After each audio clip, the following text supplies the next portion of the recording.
Designers dress కటసి sari house OU colony Shaikpet Hyderabad. Suman TV ప్రేక్షకులకి నమస్తే. లైఫ్ జర్నీ కార్యక్రమానికి స్వాగతం. Sponsored by 6JVR. జవలాపురం వారి రత్నాంజలి. సౌత్ ఇండియాలోనే అతి తక్కువ ధరలకి రత్నాలను అందించే ఏకైక సంస్థ 6JVR. మనకి మనుషులకు ఎవరికైనా కూడా రెండు మేజర్ ప్రాబ్లమ్స్ ఉంటాయి. ఒకటి ఫైనాన్షియల్, రెండోది రిలేషన్షిప్స్. ఈ రెండింటిని కరెక్ట్గా బ్యాలెన్స్ చేసుకోగలిగితే వాడు 90% లైఫ్ బాగుంటుంది. మేడం మా తమ్మునికి పోయిన సంవత్సరం May 21కి మ్యారేజ్ చేసిన మేడం. మ్యారేజ్ చేసిన నెక్స్ట్ డే midnightకే ఆ అమ్మాయి వెళ్ళిపోయింది మేడం. పిల్ల గురించి తెలుసుకోలేదా మరి? వాళ్ళ ఇంటి ముందున్న అబ్బాయితోనే వెళ్ళిపోయింది మేడం. అంటే ఇక్కడ తల్లి తండ్రికి తెలిసే చేసిండ్రంటారు. అయితే ఇంట్లో చెప్పిన అమ్మ నాన్నకి వాళ్ళు ఒప్పుకోలేరు, నేను ఎట్లయినా సరే పెళ్లి చేసుకుని అక్కడ నుంచి అయినా పారిపోతా అని చెప్పింది మేడం ఆమె.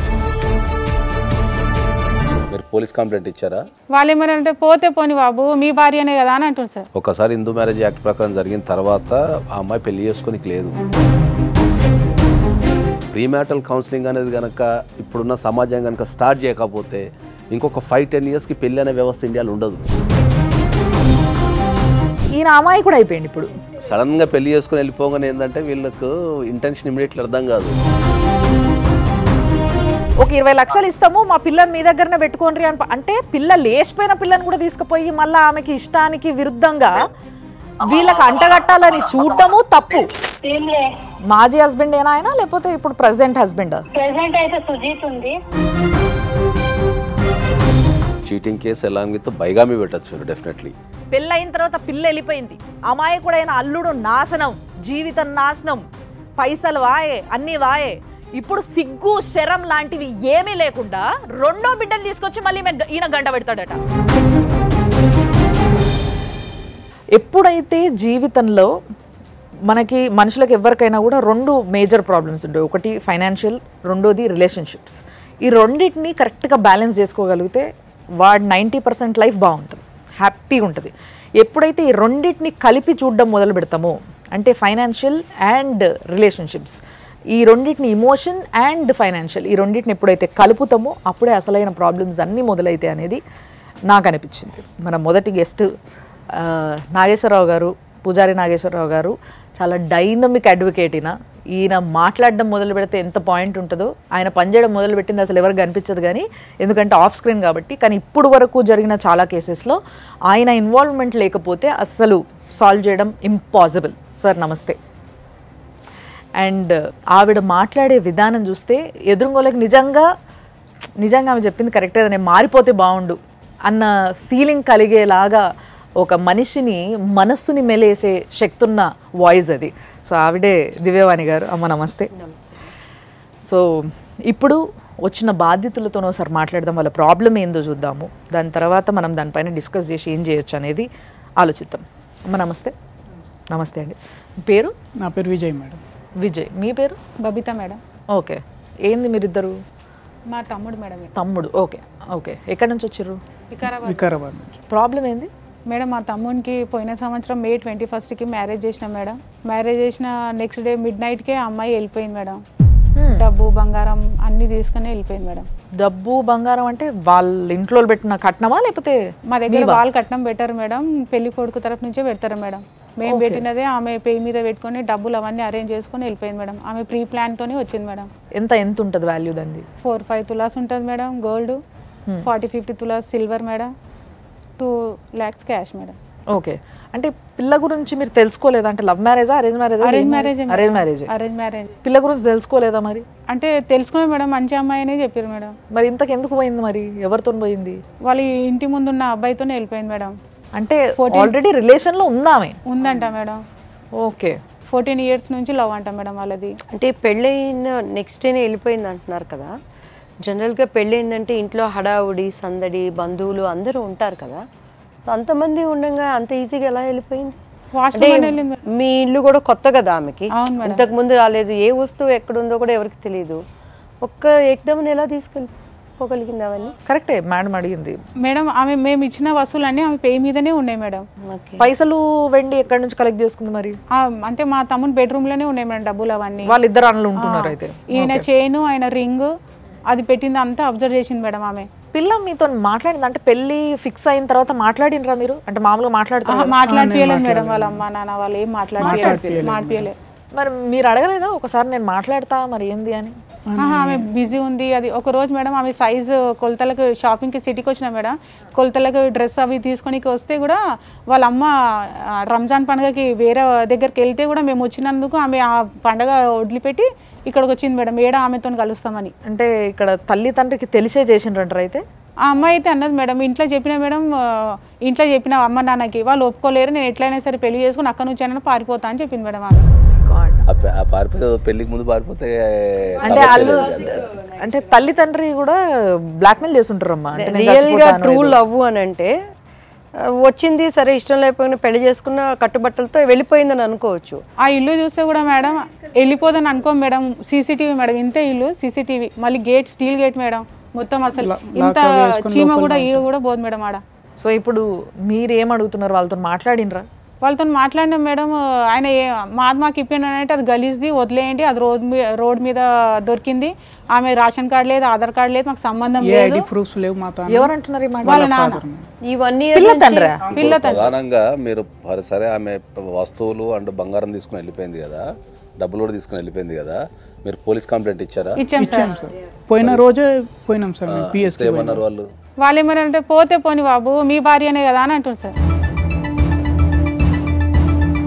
ఎఫ్ఐఆర్ కూడా 3 days తీసుకున్నారు సార్, అది కూడా చీటింగ్ కేసు పెట్టమంటే చీటింగ్ కేసు పెట్టలేదు. ఏ ప్లేస్ పోలీస్ స్టేషన్? వికారాబాద్. తర్వాత మిస్సింగ్ కేసు పెట్టారా? తర్వాత మిస్సింగ్ కేసే పెట్టారు సార్. ఆపోజిట్ నుంచి వాళ్ళ అమ్మ వాళ్ళ సెకండ్ మదర్, అమ్మాయి వాళ్ళ సెకండ్ మదర్ మాకు ఫోన్ చేసింది సార్. ఫోన్ చేసి అమ్మ మీ పోలీసు వాళ్ళు చేస్తుర్రో ఏమో వెతుకుతుర్రో లేదో, మంగళహాట్ పిఎస్లో అయితే ఆ అమ్మాయి ఉంది, మీరు రండి పోలీసు వాళ్ళు తీసుకున్నారంటే మేము మాకు ఉన్న ఏఎస్ఐని తీసుకొని మేమిద్దరం కలిసి వెళ్ళాం సార్. ఆడ వెళ్తే ఆ అమ్మాయి వాళ్ళ అత్త ఇంకో ఆమె ఎవరో 3-4 ఆమె ఎవరో ఒక లీడర్ని అట్లా తీసుకొచ్చింది సార్. ఆ అబ్బాయిని అమ్మాయి ఉంది సార్, ఉంది. పోలీస్ అయినా కూడా ఏం చేసిన, ఏదమ్మా ఇట్లా పోయినావు కదా, తీసుకెళ్ళినావు కదా అంటే, అవును మా నాన్నకి చెప్పినా ఒప్పుకోలేదు ఆయన, అందుకే నేను ఇట్లా చేయాల్సి వచ్చిందని చెప్పింది సార్ ఆమె. తర్వాత కేసు పరిస్థితి ఏమైంది? కేసు పరిస్థితి మేము డిఎస్పీ దాకా ఎస్పీ దాకా కూడా అట్లా పోయినాం సార్. అమ్మా చేస్తారు 2 సార్లు ఆయన ఏం చేయలేదు సార్. వాళ్ళు చేస్తారు అది ఒకటే, ఏదన్నా ఉంటే కోర్టులో వేయండి మీరు. లాయర్ దగ్గర కూడా పోయినాం సార్ మేము, కేసు వేయండి అని చెప్పినాం, అది కూడా 1 year దానికి వచ్చింది సార్, అది కూడా అప్డేట్ ఏం లేదు. ఏమన్నా అంటేనేమో స్టాంప్ లేదు, ఫైనల్ రిపోర్ట్ చెప్తారు సార్. ఫైనల్ రిపోర్ట్ ఎవరు సబ్మిట్ చేస్తారు? పోలీస్ వాళ్ళు కోర్టుకు సబ్మిట్ చేస్తారు ఫైనల్ రిపోర్ట్ చేస్తారు. సో జడ్జి గారు మొత్తం పరిశీలించిన తర్వాత ఫైనల్ రిపోర్ట్ అకార్డింగ్ టు లా ఉందనుకోండి, ఇమ్మీడియట్లీ షార్ట్ షీట్ చేసేసి కోర్టులో కేసు స్టార్ట్ అవుతుంది. ఒకవేళ ఫైనల్ రిపోర్ట్ వేయటంలో ఏమైనా తేడా ఉంటే జడ్జి గారు రిటర్న్ చేస్తారు. ఆ కోర్టుకు సంబంధించి ఒక కానిస్టేబుల్ ఉంటారు, అది కంపల్సరీ ఫుల్ఫిల్ చేసేస్తారు ఎంబటే. ఎందుకు పెట్టరు వాళ్ళు ఎక్కువ. అమ్మాయి ఎక్కడుంది ఇప్పుడు ప్రెసెంట్? హైదరాబాద్ అశోక్ నగర్ లో ఉంటుందని తెలుసు మేడం, అంతే. వాళ్ళకి పెళ్లి జస్ట్ లివింగ్ పెళ్ళి అయింది, చేసుకుంది. మేము 15 daysకి వెళ్ళాం కదా మేడం, అది నల్లపూసలతో ఇట్లా తాళి చూపిస్తుంది, నేను పెళ్లి చేసుకున్నా, నాకు ఈయననే ఇష్టం, ఈయనతోనే ఉంటా. మా నాన్న వాళ్ళు మోసం చేశారు కాబట్టి నేను మీకు చేసి. మీరు అడగలేదా మోసం చేస్తే నువ్వు నీతి మంత్రాలు అయితే వెళ్ళిపోవచ్చు కదా, మా బంగారం ఎందుకు తీసుకెళ్లారు? బంగారం డబ్బులు. మీ కమ్యూనిటీ ఏముంది అంటున్నా? వాల్మీకి మేడం. అది అంటే మీరు హిందూసే కదా? హిందూసే సార్, ఇద్దరు హిందూసే, వాళ్ళు హిందూసే మీరు హిందూసే. ఆ పిల్ల వాళ్ళ సెకండ్ మదర్ ముస్లిం అట. సరే వాట్ ఎవర్, ఇప్పుడు అమ్మాయి అయితే హిందూసే, వీళ్ళ మ్యారేజ్ హిందూ యాక్ట్ ప్రకారం జరిగింది. హిందూ సార్. ఒకసారి హిందూ మ్యారేజ్ యాక్ట్ ప్రకారం జరిగిన తర్వాత ఆ అమ్మాయి పెళ్లి చేసుకోనికి లేదు, చేసుకుంటే అవును డైవర్స్ అవ్వకుండా పెళ్లి చేసుకోనికి లేదు. ఒకవేళ చేసుకుంటే మీకు 494 కేసు, మళ్ళీ కొత్త కేసు పెట్టచ్చు మీరు పోలీస్ స్టేషన్లో, 494 పెట్టచ్చు, ప్లస్ మీరు డైవర్స్ అప్లై చేసుకోవచ్చు. ఓకే. సో ఇప్పుడు మీకు మీవి ఏదైతే తీసుకొని పోయిందో పిల్ల వస్తువులు కానీ పైసలు కానీ అవి రిటర్న్ ఇచ్చేయాలి, అంతే మేడం. అది మీరు తల్లిదండ్రులను అడిగితే ఏం చెప్తున్నారు వాళ్ళ తల్లిదండ్రి? వాళ్ళు గలీజోలు పెట్టా వదిలేయండి అంతే, అంతే, లేదు నేను ఇప్పిస్తా అవన్నీ ఏం లేదు. అంటే వాళ్ళకు కూడా తెలిసి జరిగింది కాబట్టి వాళ్ళు అమ్మాయిని ఫోర్స్ చేసింది కాబట్టి ఇప్పుడు ఆ అమ్మాయి దగ్గరికి వెళ్ళి అడిగే ఎంత ధైర్యం ఉండకపోవచ్చు. వాళ్ళ ఆపోజిట్ వాళ్ళు సార్, వాళ్ళకి వీళ్ళకి అస్సలు పడదు సార్. భారతదేశంలో ఇది ఇప్పుడు నేను చాలా వేదికల మీద కొన్ని లక్షల మందికి నేను చెప్తున్నా, భారతదేశంలో వివాహ వ్యవస్థ అనేది ఫెయిల్ అయింది. దాన్ని చాలా సందర్భాల్లో చాలా స్పష్టంగా చెప్తున్నా. ఫెయిల్ అయిన తర్వాత దాన్ని రిపేర్ చేసుకోవాల్సిన బాధ్యత కూడా మనపైనే ఉంటుంది. ఓకే, మన దగ్గర ఇప్పుడు ఈ పెళ్ళికి తీసుకుంటే ఏంటంటే బిఫోర్ మ్యారేజ్ అనేది మన దగ్గర ఒక సిస్టమ్ ఉంటుంది. జనరల్గా ఒక ఎంగేజ్మెంట్ సెరమనీ ఉంటుంది, దానికంటే వాళ్ళ ఇంటికి వెళ్ళడం ఉంటుంది, పూర్వకాలంలో ఏంది అంటే ఒక 4 సార్లు ఫస్ట్ ఒకరిని పంపించి రెక్కి నిర్వహించి తర్వాత వాళ్ళంతా బాగున్నారు ఫైనాన్షియల్గా ఉన్నారు అనుకున్న తర్వాత చుట్టుపక్కల జనాల్ని విచారించి తర్వాత అట్లా ఒక 6-7 సార్లు పోవటం అనేది ఇట్లా ఫ్రీక్వెంట్గా జరుగుతుండే. ఈ జరిగే క్రమంలో ఏంటంటే ఏదో ఒక విషయం బయటకు వస్తుండే. ఓకే, బయటకు వచ్చినప్పుడు దాని నుంచి ఆపటమో దాన్ని సరిదిద్దడమో చేస్తుండే. ఆ అమ్మాయి ఓపెన్గా తండ్రితో చెప్పింది నాకు ఈ పెళ్లి ఇష్టం లేదు అని. బాధితుడిగా తినికి అసలు తెలీదు వాట్ హ్యాపెండ్ అని. ఇక్కడ తప్పు ఎవరిది? తల్లిదండ్రులు 100% తల్లిదండ్రులు. సో ఇప్పుడు పోనీ తల్లిదండ్రులు తప్పన్నప్పుడు ఆ అమ్మాయి ఆటోమేటిక్గా తన పరిస్థితుల ప్రభావం వల్ల తెలియకుండా ఒక దొంగ కూడా అయిపోయింది. తను ప్రేమించిన అబ్బాయిని పెళ్లి చేసుకోలేకనో, కొంతమందికి పెళ్ళి అంటే ఇష్టం ఉండదు అమ్మాయిలకి. జనరల్గా రకరకాల కారణాలు కావచ్చు. ఇండియాలో that is the biggest problem. ఇండియాలో మోడరేషన్ ప్రాబ్లం ఏంది అంటే చాలామందికి ఫిజికల్ కాంటాక్ట్ మీద అవగాహన లేని అమ్మాయిలు కూడా ఉన్నారు. సో ఇవన్నీ పెళ్ళికి ముందు ఏంటంటే కంపల్సరీ కౌన్సిలింగ్ అనేది ఇవ్వమని, నేను ప్రీమ్యాటల్ కౌన్సిలింగ్ అనేది నవే డేస్ ఇండియాకి చాలా అవసరం. ఇప్పుడు ఏమైనా ఒక డైవర్స్ అడ్వకేట్ కిందనో లేకపోతే మ్యారేజెస్ ఫెయిల్ అయినో తిడుతున్నారు తప్ప ఒక పెళ్లి చేసేటప్పుడు ప్రీమ్యాటల్ కౌన్సిలింగ్ అనేది చాలా అవసరం ఇప్పుడున్న సమాజానికి. ఒకవేళ ప్రీమ్యాటల్ కౌన్సిలింగ్ అనేది కనుక ఇప్పుడున్న సమాజం కనుక స్టార్ట్ చేయకపోతే ఇంకొక 5-10 ఇయర్స్కి పెళ్ళి అనే వ్యవస్థ ఇండియాలో ఉండదు. యువత మేబీ సెల్ ఫోన్స్ ద్వారా కానీ అండ్ ఒక్కొక్కరు చేసే ఇన్సిడెంట్స్ ద్వారా దాన్ని కనెక్ట్ అయిపోతున్నారు. మంచి కన్నా టెక్నాలజీ అనేది జీవితాన్ని ఎప్పుడో పర్సనల్ జీవితాన్ని నాశనం చేసేసింది టెక్నాలజీ. పూర్వకాలంలో ఎవరన్నా ఒక అమ్మాయి ప్రేమించింది అనుకుందాం, సపోజ్ ప్రేమించిన తర్వాత ఇంట్లో పసిగట్టారు. పసిగట్టిన తర్వాత ఏం చేశారు? అరే పసిగట్టిన తర్వాత సమాజంలో ఇది చేసిపోద్దనో లేకపోతే ప్రేమించిన అబ్బాయి మంచోడు కాదనో లేకపోతే కులాల డిఫరెన్స్ ఉన్నాయని చెప్పేసి అమ్మాయికి ఏం చేస్తుండే? బలవంతంగా వేరే పెళ్లి చేస్తుండే. సో బలవంతంగా వేరే పెళ్లి చేసిన తర్వాత ఏంది? ఆ అమ్మాయి వేరే ఊరికి వెళ్ళిపోతుండే. ఊరికి వెళ్ళిపోయిన తర్వాత అప్పుడు ఒకవేళ ప్రేమించిన వ్యక్తిని కాంటాక్ట్ చేయడానికి అప్పుడు సెల్ ఫోన్స్ కానీ ఇవన్నీ లేవు. లేనప్పుడు ఈ అమ్మాయి అక్కడికి పోయిన తర్వాత ఏం చేస్తుండే? ఆ కొత్త ఇంటికి పోయినప్పుడు ఏం చేస్తుండే? ముఖాభావంగా ఉండటము లేకపోతే డిప్రెషన్లు ఉండటము ఈ రకరకాలు ఉంటుండే. ఉన్నప్పుడు వాళ్ళు ఏమనుకుంటుండే? పెళ్ళైన అత్తమామలు కానీ కొత్త కదా, కొత్త ఇంటికి వచ్చింది కదా, తల్లిదండ్రులు మిస్ అవుతుందేమో అని వీళ్ళు ఆ కొరల్లో ఉంటుండే. ఓవర్ ద పీరియడ్ ఏమవుతుందంటే అక్కడ ఉండి ఉండి ఉండి ఉండి ఒక 1 నెల రోజులకో 2 నెలలకో 3 నెలలకు అడ్జస్ట్ అయిపోయి ఆ పరిస్థితులకు అడ్జస్ట్ అయిపోయి మెల్లగా భర్తతో మాట్లాడము కాపురాలు చేయడం ఇట్లా చేసుకొని పిల్లలు అంటుండే. కానీ ఇప్పుడు అంత టైం కాదు. ఇప్పుడు అదే చెప్తున్నా, ద సేమ్ సిచ్యువేషన్లో అదే సెల్ ఫోన్ ఉంది కదా, ఎక్కడున్నా నీకు నచ్చిన బాయ్ ఫ్రెండ్తో నువ్వు తెల్లవాళ్ళు కాంటాక్ట్లో ఉంటే ఇంకా నీ కనెక్షన్ ఎక్కడ కట్ అయిపోతుంది. వీళ్ళ దగ్గరకు వస్తే పాపం ఈయన అమ్మాయి కూడా అయిపోయింది. ఇప్పుడు ఒకటి వీళ్ళు చేసిన తప్పు ఏదైనా ఉంది అని అంటే ఒకటి ఏంటంటే పిల్లతోనే నేను మాట్లాడాలని గట్టిగా అడుగు ఉండాల్సింది.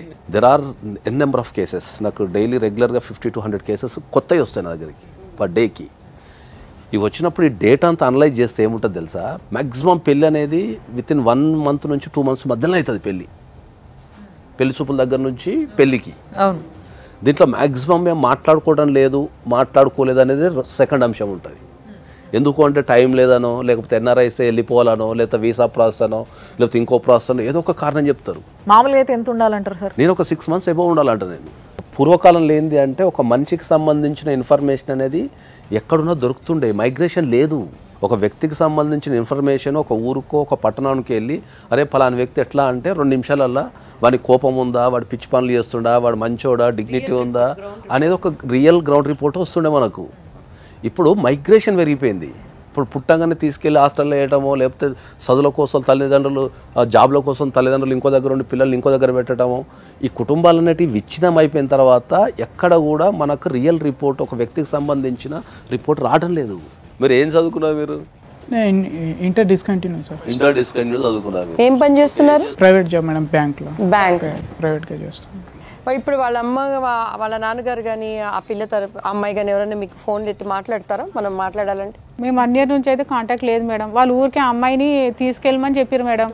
2 monthsకి ఫోన్ చేశారు మేడం. వాళ్ళు 20 lakhs అట్లా ఇస్తాము, మీరు మీ అమ్మాయిని పెట్టుకుంటారా, పెట్టుకోండి అది అంటే మీరు 1 కోటి రూపాయలు ఇచ్చినా మాకు వద్దు అని చెప్పినా మేడం. అయితే ఊరికి అట్లా అంటారు కదా, మ్యారేజ్ అయిపోయిన తప్పు మీద తప్పు ఇది. ఫస్ట్ ఇష్టం లేని పెళ్లి చేయడం ఓ తప్పు, నేను ఆ పిల్లగానితో వెళ్ళిపోతాను చెప్పంగా కూడా ఈ పిల్లగాని బలి చేసుడు ఇంకో తప్పు, మళ్ళీ మూడోది ఇప్పుడు మళ్ళీ ఇంత పెద్ద తప్పు అయిపోయిన తర్వాత లేదు మేము 20 లక్షలు ఇస్తాం పిల్లని తీసుకుపోడ్రి అంటే వీళ్ళే ఉత్తిగా దొరికిర్రు వీళ్ళు అమాయకుల్లాగా. పిల్ల డైరెక్ట్గా ముఖం మీద చెప్పబట్టే నాకు వద్దు నాకు ఇష్టం లేదు నేను ఇంకోని ప్రేమించిన సప్పుడు దాకా అట్లా ఉంచుకోండి అయిపోతుంది. పెళ్లి చేయకుండా, అంతేగాని ఇట్లా పెళ్లి చేసి వేరే వాళ్ళ ప్రాణాలు తీసుడు ఎందుకు? ఇప్పుడు అది చాలా ట్రామా ఉంటుంది అది. ఎందుకంటే ఇప్పుడు సామాజిక పరంగా కూడా ఏంటంటే, ఇప్పుడు మనకు ఒక సమాజంలో పెళ్లి చేసుకుంటాం కదా, పెళ్ళైన తెల్లారే భార్య వెళ్ళిపోతే సమాజం ఎట్లా చూస్తుంది? ఒక అబ్బాయి మీద ఎటువంటి నింద పడుతుంది? ఆమె స్వార్థానికి మంచి చెడు ఆలోచించకుండా ఆమె ఉన్న ఏజ్కి వెళ్ళిపోయింది. సో ఇక్కడున్న కుటుంబాలు కానీ, ఇక్కడున్న ఫ్యామిలీస్ కానీ, ఇక్కడున్న వ్యక్తులు ఎంత బాధపడతారు, వాళ్ళకు సామాజికంగా ఎంత ఇబ్బంది ఎదురవుతుంది, రేపు రెండో పెళ్లి చేసుకోవాలంటే ఎంత ఇబ్బంది అవుతుంది. ఇటు ఒక వైపు నుంచి ఎంటైర్ సంపాదించిన డబ్బు వెళ్ళిపోయింది. సరే, డబ్బు అంటే పోతే మనం సంపాదించుకోవచ్చు, కానీ ఎప్పుడైతే ఈ సామాజికంగా మనము చూసే చుట్టాలు కానీ, రిలేటివ్స్ కానీ, అది ఎంత నామోషి ఉంటుంది. పిల్లలకి ఎక్కడ కూడా కౌన్సిలింగ్ ఇవ్వటం లేదు, ఎవ్వరు కూడా కూర్చోబెట్టి కౌన్సిలింగ్ ఇవ్వటం లేదు. Life journey sponsored by 6JVR. Jamalapuram వారి రత్నాంజన్. సౌత్ ఇండియాలోనే అతి తక్కువ ధరలకి రత్నాలను అందించే ఏకైక సంస్థ 6JVR. ఒక్కసారి ఆ అమ్మాయి ఫాదర్తో మాట్లాడదాం మనము. హలో హలో సార్, నమస్తే. నమస్తే అమ్మా. శ్వేత మీ అమ్మాయి కదండి? ఎందుకు, ఏమైందమ్మా? ఏం కాలేదండి, మీరు టెన్షన్ పడకండి, ఏం కాలేదు. మీ అల్లుడు ఉన్నారు కదా విజయ్ గారు, ఆయన సుమన్ టీవీకి వచ్చిండ్రు. సో ఇప్పుడు యాక్చువల్గా మీ ప్రాబ్లం ఏదైతే మీ ఇష్యూ ఉందో ఇదంతా కూడా చెప్పడం జరిగింది ఇక్కడ. సో ఇప్పుడు ఫస్ట్ ఆఫ్ ఆల్ నేను మీతో మాట్లాడాలనుకున్నది ఏంటంటే అండి, మీ అమ్మాయి మీకు ముందే చెప్పిందట కదా, నాకు ఎదురుగున్న అబ్బాయి అంటే ఇష్టం, ఇంటి ఎదురుగున్న అబ్బాయి అంటే. లేదమ్మా, అట్లా ఏమీ లేదమ్మా, నాకు ఇప్పటిదాకా తెలియదు ఆ విషయము. ఇది మొత్తం ఫేక్ మాట ఉంది అమ్మా. ఇది ఆ పెళ్లి తర్వాతనే నాకు అది నిజం నా ముంగట వచ్చిందమ్మా. పాపం ఇప్పుడు ఆయన అన్యం పుణ్యం తెలియకుండా ఆయన మోసపోయిండు మీ అమ్మాయి చేతిలో. ఒక ఆడపిల్లకి పెళ్లి చేసేటప్పుడు, అమ్మా నీకు నేను ఈ పిల్లగాడిని ఇచ్చి పెళ్లి చేస్తున్నా, ఈ పిల్లగాడు ఇష్టమా లేదా అని అడగాల్సిన బాధ్యత ఒక తండ్రిగా మీ పైన ఉందా లేదా? అమ్మా అదే ఫోటో చూపట్టినాను. ఫోటో చూపడితే మా అమ్మాయి చెప్పింది, నేను ఆయనకి చేసుకుంటాను డాడీ, నువ్వు ఎక్కడ నా సంబంధం చేసినావా అక్కడనే చేస్తానని. పెళ్లి అయిన తర్వాత 2 days తర్వాత అది ఆ మాట జరిగింది. ఇప్పుడు మరి పెళ్ళైనాక 2 days కి మీ అమ్మాయి వెళ్ళిపోయింది, కానీ పెళ్లి కాకముందు 7 సంవత్సరాల నుంచి ఒక పిల్లోని ప్రేమిస్తున్న విషయం మీకు తెలియదా అండి తల్లిదండ్రిగా ఇంట్లోకి? आपको जो बात करना है एक बार हमारा मैडम है यहाँ पे दिव्यवाणी जी, उनसे बात करिए. ఇదే ఇప్పుడు విజయ్ స్థానంలో మీ కొడుకు ఉంటే మీరు ఏం చేస్తారండి? అమ్మా నా కొడుకు విజయ్, నా కొడుకు లాగే నా అల్లుడు అమ్మ పోలీస్ స్టేషన్ లో పోయి కంప్లైంట్ ఇచ్చిండ్రు. ఆ కంప్లైంట్ కూడా వాపస్ తీసుకున్నారు. ఎవరు? విజయ్ వాపస్ తీసుకున్నారు? తీసుకోలేదట. వీళ్ళు ఇప్పుడు మా ఎదురుగానే ఉన్నారు, కంప్లైంట్ ఇక్కడే ఉంది, వాళ్ళు వాపస్ తీసుకోలేదు. ఎఫ్ఐఆర్ తీసేసిండ్రంటమ్మా. ఎఫ్ఐఆర్ తీసేసిండ్రు. ఎఫ్ఐఆర్ రిటర్న్ కంప్లైంట్ తీసుకున్నారంట. కంప్లైంట్ చేసిండ్రు. కంప్లైంట్ చేసిన తర్వాత మళ్ళీ రిటర్న్ తీసుకున్నారు. ఎందుకు పెట్టాలి కేసు, ఎందుకు జరపాలి కేసు అది నేను చెప్పాను బాబు, నేనున్నాను బాబు, నువ్వు ఎక్కడ దాకా పోతావా, నా చిన్న బిడ్డకి ఇస్తాను బాబు నీకు అని అదే కూడా చెప్తాను నేను. ఆ విజయం ఉంటే ఎక్కడ అడగండి మీరు. చిన్న బిడ్డ నుంచి పెళ్లి చేస్తారా? ఆమె 12-13 years. ఏంటండి ఏం మాట్లాడుతున్నారండి మీరు? చిన్న పిల్ల మేడం ఆమె. నా చిన్న కూతురు వయసు అమ్మా ఇప్పుడు 16 years అమ్మా. 17 నడిపిస్తుంది. 16 years కూడా మైనరే. పెళ్ళైన తర్వాత అమ్మాయి వెళ్ళిపోయింది నైట్. సో దానిపైనే ఈ అబ్బాయి వెళ్ళి కంప్లైంట్ ఇచ్చారు.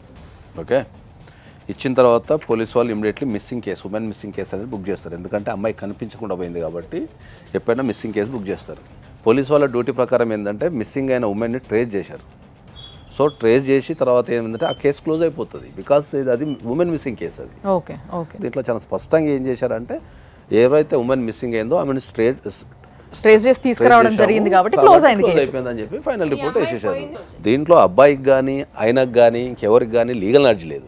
ఓకే, పెట్టిన తర్వాత అమ్మాయి స్ట్రెస్ అయింది. అంటే వీళ్ళు చేసిన తప్పు ఏంటంటే ఈ నగలు ఎత్తుకుపోయింది ఇవన్నీ మెన్షన్ చేసి ఒక చీటింగ్ కేసు కింద ఏం పెట్టలేదండి. ఇప్పుడు దీంట్లో ఏంటంటే ఒక వాక్యం అయితే రాశారు, ఒక్కటే లైన్. ఎందుకంటే కంప్లైంట్ చాలా చిన్నది. కంప్లైంట్ అనేది ఎక్స్పర్ట్స్ రాయగలిగితేనే అది బ్యూటిఫుల్గా ఉంటుంది, దాంట్లో ఏం రాయాలో ఏమొద్దో అని ఉంటుంది. మ్యాక్సిమం కంప్లైంట్స్ అనేది ఎమోషనల్గానో లేకపోతే అర్థం కాకనో టెన్షన్లో రాసేస్తారు. వెళ్తూ ఇవన్నీ తీసుకొని వెళ్ళిపోయిందని రాసిండు ఆయన. ఈయన రాయాల్సింది ఏముంటుంది, ఇంటెన్షనల్గా నన్ను పెళ్లి చేసుకొని సడన్గా పెళ్లి చేసుకొని వెళ్ళిపోగానే ఏంటంటే వీళ్ళకు ఇంటెన్షన్ ఇమీడియట్లీ అర్థం కాదు.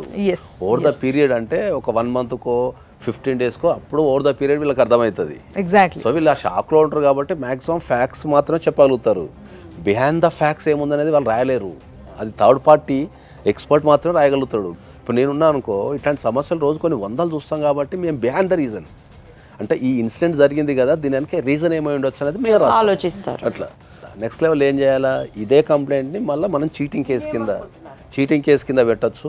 తర్వాత ఒకవేళ పెళ్ళైనట్టు అమ్మాయికి పెళ్ళైనట్టు ఏమైనా ప్రూఫ్స్ ఉన్నా ఆ అమ్మాయి చెప్పిన 494 అంటే మనకు వేరే వివాహం చేసుకుంది కాబట్టి మనం దాన్ని బైగామి అంటాం. బైగామి అంటే ఏంటంటే ఆల్రెడీ ఒక మ్యారేజ్ ఎగ్జిస్టింగ్లో ఉండగా వితౌట్ టేకింగ్ ఎనీ డైవర్స్ ఇంకో వ్యక్తిని పెళ్లి చేసుకుంటే బైగామి అంటాం.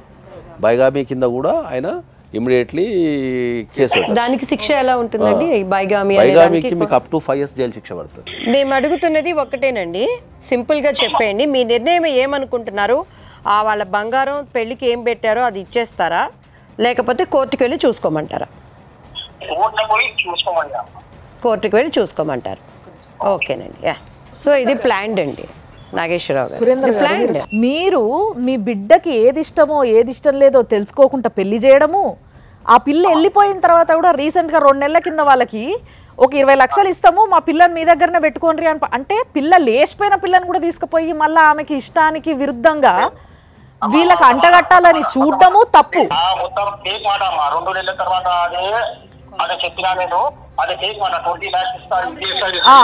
మీరు ఏదైతే మాట్లాడిందో అది కాల్ రికార్డ్ కూడా ఉందండి, అది పక్కకు పెడితే ఇప్పుడు మా అందరి సమక్షంలోనే మీరు ఏమన్నారు, నా చిన్నపిల్లని ఇచ్చి పెళ్లి చేస్తా అన్న ఆయన్నే చేసుకోని అన్నాడు. అది కరెక్టా? మైనర్ పిల్లని ఈయనకు అంటగట్టడం ఏంది ఒకటి. రెండోది ఫస్ట్ పిల్ల మోసం చేసిపోయింది కాబట్టి ఇంకో పిల్లని ఇస్తా అని అంటే మీరు పిల్లల్ని కన్నది ఎందుకు? ఇట్లా ఎవరికి పడితే వాళ్ళకి ఇష్టం వచ్చినట్టు వరుస పెట్టి పెళ్లిళ్ళకి ఇచ్చేసేటందుక? అంటే మీ అభిమానము, మీ యొక్క ప్రెస్టేజ్, మీ యొక్క మర్యాదనే ఇంపార్టెంటా మీకు? ఆడపిల్లలంటే మీకు అంత ఇదిగా అనిపిస్తున్నారా?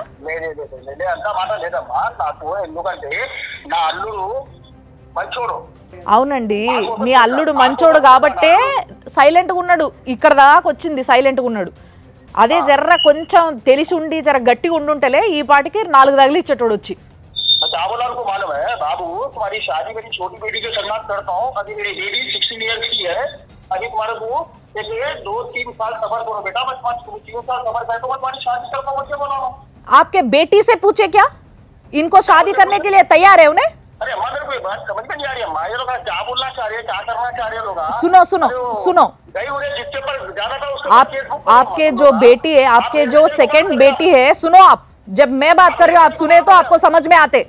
मेरी बेटी को फ्यूचर देखना है, मेरी बच्ची का वो मर गई मेरे लिए, माँ तो माँ गरीब क्यों है, मर गए मेरे लिए, उसके ऊपर क्या केस बुक करते क्या करते कर लो. अच्छा बोल रहा था करो बोलते बोलो जाके, अरे तुम केस फाइल करो भाई, मेरे एडवोकेट को भी बोला मैं. ఇంతకన్నా దరిద్రమైన తల్లి తండ్రులు ఎవ్వరు ఉండరని నేను డైరెక్ట్గా చెప్తా. అరే బిడ్డకి పెళ్ళి చేసిర్రు, ఆ పిల్లకి ఇష్టమా లేదా? లేదు, పెళ్ళి అయిపోయింది. పెళ్ళి అయిన తర్వాత పిల్ల వెళ్ళిపోయింది. అమాయకుడైన అల్లుడు నాశనం, జీవితం నాశనం, పైసలు వాయే, అన్నీ వాయే. ఇప్పుడు సిగ్గు శరం లాంటివి ఏమీ లేకుండా రెండో బిడ్డను తీసుకొచ్చి మళ్ళీ ఈయన గంట పెడతాడట. ఏమైనా బుద్ధి ఉందా? సరే ఈయన వేసుకుంటాడు, అవును నా అల్లుడు మంచోడు కాబట్టి నా అల్లుడిని వేరేళ్ళకు కొనియకుండా నా పిల్లనే ఇచ్చి అంటగడతా అని ఆయన అనుకోవచ్చు. కానీ ఆ పిల్లకి చిన్న పిల్ల, ఆ పిల్లకి పెళ్లి చేసుకోవాలంటే ఏ ఆడపిల్లకైనా కూడా అరే నా భర్త ఇట్లుండాలి అని ఒక ఆలోచన ఉంటుంది కదా. మరి ఇప్పుడు ఈ బావని పెళ్లి చేసుకుని ఇష్టమా అని అంటే మొన్నటిదాకా మా అక్కకి ఇచ్చి నా కళ్ళ ముందే పెళ్లి చేశారు కదా అన్న ఫీలింగ్ ఆ పిల్లకు ఉండదా? అంటే ఆడపిల్లల ఫీలింగ్స్ కావా? సో దీనికి అంతటి కన్నింగ్ వాట్ ఈజ్ ఆయన మైండ్ సెట్ ఏంటంటే ఎక్కడ డబ్బులు ఇవ్వాల్సి వస్తుందో, రైట్ అండి, డబ్బులు ఇప్పుడు ఇవ్వాల్సి వస్తుంది, కూతురు తీసుకున్న దొంగతనం ఇంకంతే తప్పించుకుని. ఇప్పుడు ఆల్రెడీ ఆయన మైండ్ ఎంత ధైర్యం లేకపోతే కోర్టులో చూసుకోండి అంటున్నాడు. ఇప్పుడు అడ్వకేట్ గారు పక్కన చెప్తున్నారు యా ఇట్స్ లీగల్, ఆ ఫోటోలు ఉన్నా కూడా ఇరుక్కుంటారని చెప్తున్నా కూడా ఆయన అంత ధైర్యంగా చెప్తున్నాడంటే ఈజ్ కన్నింగ్ ఫెలో అని అర్థమైపోతుంది. సో మీరు ధైర్యంగా ఉండి అడ్వకేట్ గారిని సంప్రదించి మీరు ఇంక్లూడింగ్ మీ అత్తామామల మీద కూడా మీరు చీటింగ్ కేసు పెట్టచ్చు. ఫస్ట్ అత్తామామల చీటింగ్ కేసు పెట్టచ్చు, cheating case along with bigamy పెట్టచ్చు మీరు డెఫినెట్లీ. రెండోది వచ్చేసి మీరు కంపల్సరీ డైవర్స్ ఒకవేళ మీకు కావాలి అనుకుంటే మీరు డైవర్స్ 494 పెట్టుకుంటే మీకు డైవర్స్ ఈజీగా వచ్చే అవకాశం ఉంటుంది. తర్వాత మీరు డైవర్స్తో పాటు మీరు డైవర్స్లో కానీ లేకపోతే సపరేట్గా కానీ ఇప్పుడు ఆమె ఎత్తుకెళ్ళిన బంగారం అండ్ మనీ రికవరీ సూట్ కూడా వేసుకోవచ్చు. మీరు శ్వేత మాట్లాడుతున్నావు అమ్మా? నేను శ్వేతనే మాట్లాడుతున్నా మేడం. ఓకే అండి, నేను సుమన్ టీవీ నుంచి మాట్లాడుతున్నా. మీ మాజీ హస్బెండ్ విజయ్ ఉన్నాడు కదా, ఏంలే మాజీ హస్బెండ్ ఏనా ఆయన లేకపోతే ఇప్పుడు ప్రెసెంట్ హస్బెండ్? ప్రెసెంట్ అయితే సుజీత్ ఉంది. సరే, ఇప్పుడు ఇంతకుముందు విజయ్ అనేట నేను పెళ్లి చేసుకున్నావు కదా తల్లి, మీ తల్లిదండ్రులు పెళ్లి చేసిరు కదా నీకు బలవంతంగానో ఏదో ఒక విధంగా, ఆయనకు విడాకులు ఇచ్చినావు అమ్మ నువ్వు? ఇయ్యలే. మరి ఇయ్యకుంటూ ఇంకో పెళ్లి ఎట్లా చేసుకుంటావు అమ్మ నువ్వు? అది మొత్తం ఖతం అయిపోయింది కదా, మేము పిఎస్ లో మాట్లాడినాం. పిఎస్ లో అమ్మ ఖతం అయిపోయింది అని ఎప్పుడు అంటారు తెలుసా? నువ్వు డివోర్స్ ఇచ్చినప్పుడు అంటారు. డివోర్స్ ఎందుకు ఇవ్వలేదు మరి? నువ్వు డివోర్స్ ఇచ్చేసి వాళ్ళ సొమ్ములో ఏవైతే పట్టుకపోయినా అవి వాళ్ళకి ఇచ్చేసి నువ్వు ఎవరితో నువ్వైనా బాధ ఉండేది కాదు కదా. పాపం ఆ పిల్లగాడు అట్లా ఉన్నాడు కదా. ఆయన కూడా వేరే పెళ్లి చేసుకున్నా మేడం, ఆయన కూడా వేరే పెళ్లి చేసుకుని నేను కూడా వేరే పెళ్లి చేసుకున్నా. నీ మాజీ హస్బెండ్ విజయ్ ఇక్కడనే ఉన్నాడు. అయ్యా నీకు ఇంకో పెళ్లి అయిందా? పెళ్లి చేస్తారా? నిజం చెప్పండి. నీకు ఎవరు చెప్పారు ఆయన పెళ్లి అయిందని? లేదు మేడం, నేను ప్రెగ్నెంట్ ఉన్నా, ఎక్కువ నాకు అవసరం లేదు. 8 months నడుస్తుంది, నాకు అవసరం లేదు ఎవరితో. సరే, మరి ప్రెగ్నెంట్ ఉన్నావు కదా, ఓకే. వాళ్ళు నీ పైన కేసు వేసుకుంటారంట. వాళ్ళు నువ్వు విడాకులు ఇవ్వకుండా పెళ్లి చేసుకున్నావు కాబట్టి అది కరెక్ట్ కాదు. దానిపైన వాళ్ళు కేసు వేసుకుంటారంట. అదే చెప్పడానికి ఫోన్ చేసిన, ఓకేనా? సరే, మంచి. కనీసం ఆ అమ్మాయికి ఉన్నంత స్పష్టత కూడా మీకు లేకుండా పోయింది లాలో. ఆ అమ్మాయి చాలా స్పష్టంగా చెప్తుంది, పోలీస్ స్టేషన్ వచ్చినా పోలీస్ స్టేషన్లు అన్నీ అయిపోయినాయి, నేను పోయి పెళ్లి చేసుకున్నా, ఆయన పోయి పెళ్లి చేసేసుకున్నాను అని చెప్పేసి చాలా అయిపోయిందని విషయాన్ని చాలా స్పష్టంగా చెప్తున్నది. వాళ్ళ నాన్నకు భయపడి పిఎస్కి వచ్చి ఆమె ఇది సరెండర్ అయింది సార్ అక్కడ మంగళఘాట్ పిఎస్లో.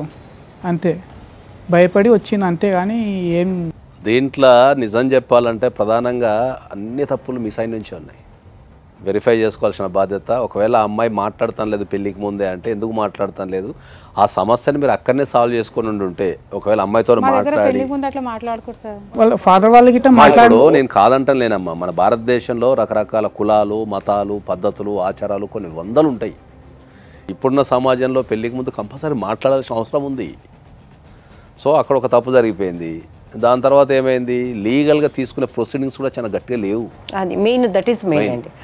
లీగల్గా కనుక స్టార్టింగ్లోనే ఇప్పుడు ఒకవేళ ఇప్పుడు మిస్సింగ్ కేసు పెట్టారు కదా, ఈ మిస్సింగ్ కేసు క్లోజ్ అయిన ఎంబటే ఇమీడియట్లీ మళ్ళీ చీటింగ్ కేసు ఎంటైర్ ఫ్యామిలీ మీద కనుక పెట్టి ఉంటే ఎలాంగ్ విత్ అంటే వీళ్ళకు కూడా తెలుసు, వీళ్ళు ఫాదర్ మదర్ తెలుసు. ఒకటి నాగేశ్వరరావు గారు, ఒకవేళ ఆ అమ్మాయి మోసం చేయాలనుకుంటే మాట్లాడినా కూడా మోసం చేస్తుండొచ్చు, తండ్రికి భయపడి. ఫాస్ట్ ఈజ్ ఫాస్ట్ అయింది.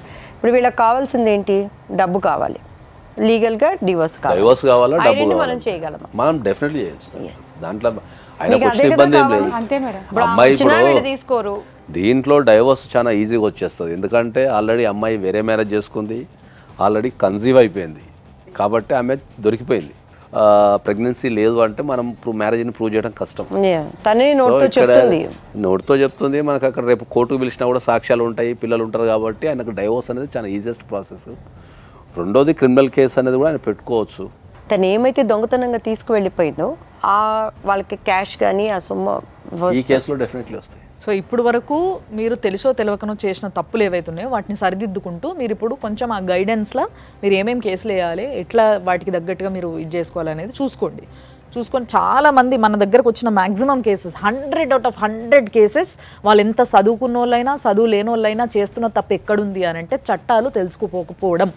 సో చట్టం అనేది కొంచెం నాలెడ్జ్ ఉంటే దానిపైన ఏ టైంలో ఏ కేసు వేయాలి, మన వైపు ఏముంది వాళ్ళ వైపు ఏముంది అనే నాలెడ్జ్ తెచ్చుకుంటే ప్రతి ఒక్కరికి కష్టము నష్టము చెప్పిరావు, వచ్చినప్పుడు వాడుకోవడానికి ఉంటుంది.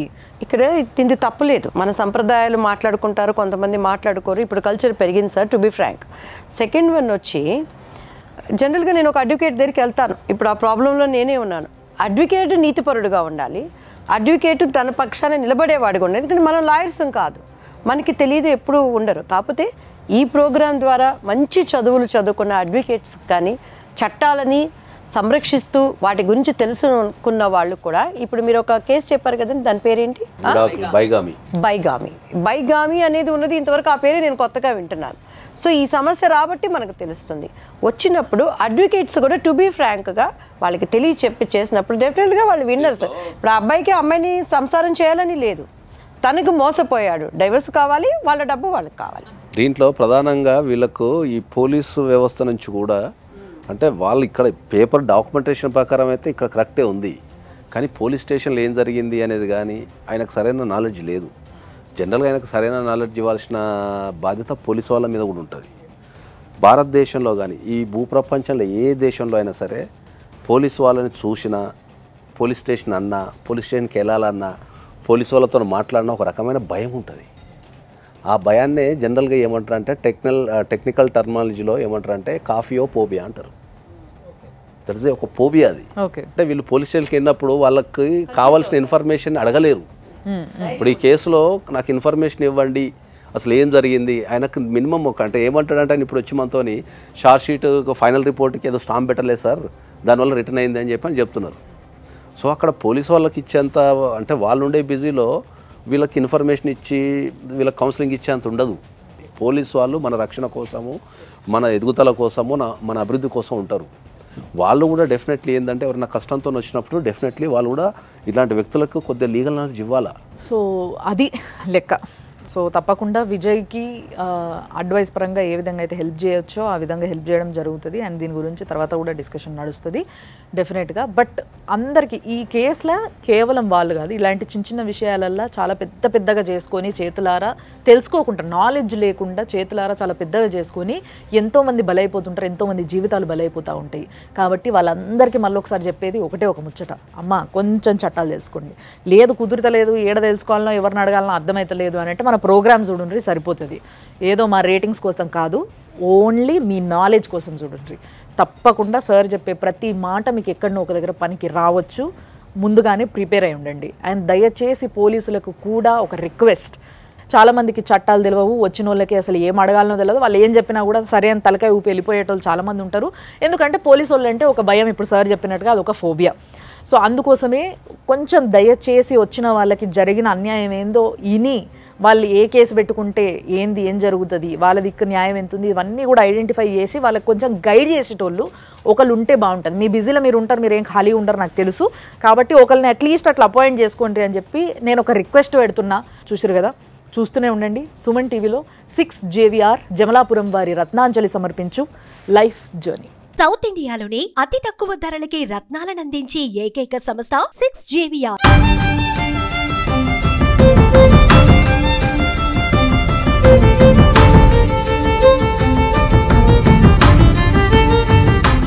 యాంకర్స్ డ్రెస్ కటసి sari house, OU colony, Shaikpet, Hyderabad.